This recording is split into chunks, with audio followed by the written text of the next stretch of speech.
Hi, this is my fourth video on my thoughts and so-called musings on songwriting.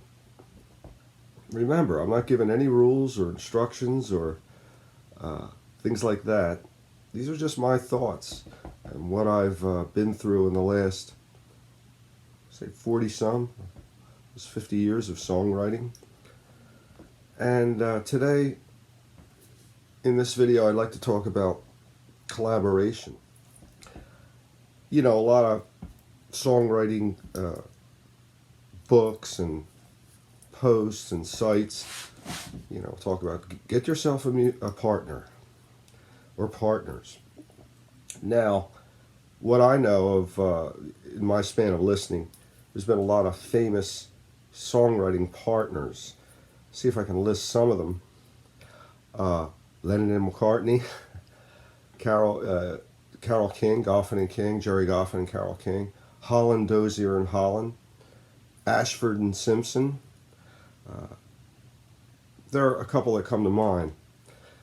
And I've collaborated with several people, and some were successful and some weren't. What does it take? Well, it seems to take, there's got to be something where you can communicate and get along, for starters.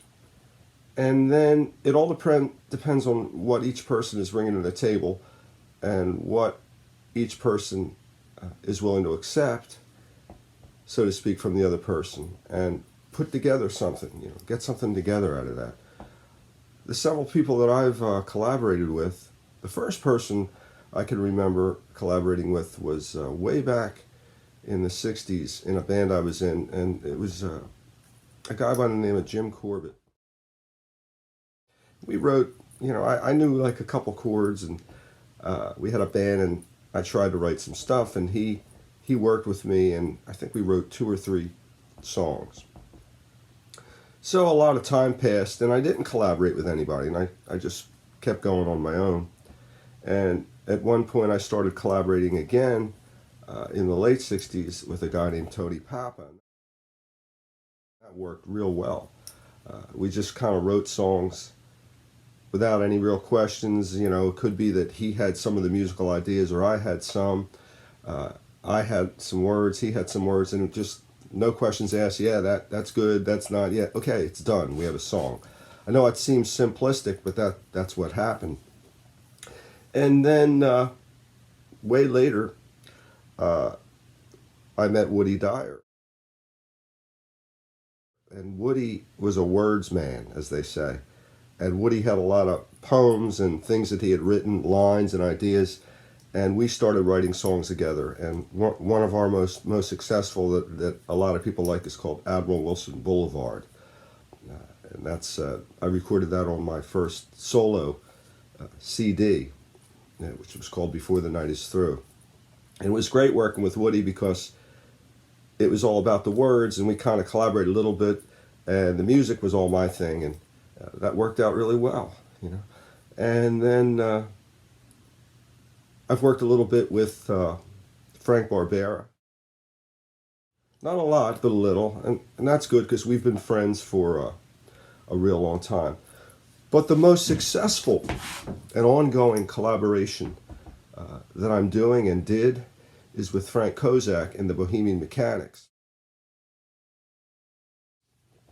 And Frank is a multi-talented musician, to say the least. And that collaboration, and I'll tell you some of the ways it works. First, I could bring a song to him, complete with lyrics and melody and maybe some chords and musical ideas and riffs, or maybe semi-complete, and he will put what he does musically to it and give suggestions for the arrangement and style, and there are no problems. Either it works or it doesn't, and we do it fast, and it's fun, and it's good. And there are times when Frank presents music to me, totally formed music, a track with all the instruments, and I add melody and lyrics. And that's been really successful. We did a whole album. You could check it out on YouTube or online. It's called Sickler Brothers, and the title of the album is Jersey Rain. The things that we've done with the Bohemian Mechanics, we have an album, 500 Pound Umbrella was our actually first album, and then we did Are We Having Fun Yet? And we have a new one coming out. And the way that works, like I was saying, is you can't take things personally if somebody says, I don't like that idea. So, okay, well, what can we do? Or come up with another one. And effectively, if you're so-called sparky, there is no ego. You just hopefully are inspired to get another idea. And yeah, that's cool. That works. So it's been every way. Music by somebody else, lyrics by me. I always do the lyrics. And it's been real successful. And listen to it online, the Bohemian Mechanics. I have a solo album, Before the Night is Through, Joe DiBartolo, and most recently Sickler Brothers, and that's Frank Kozak and I. And we're coming out with a new album with the Bohemian Mechanics called Jersey Americana. So there are some of my thoughts on collaboration.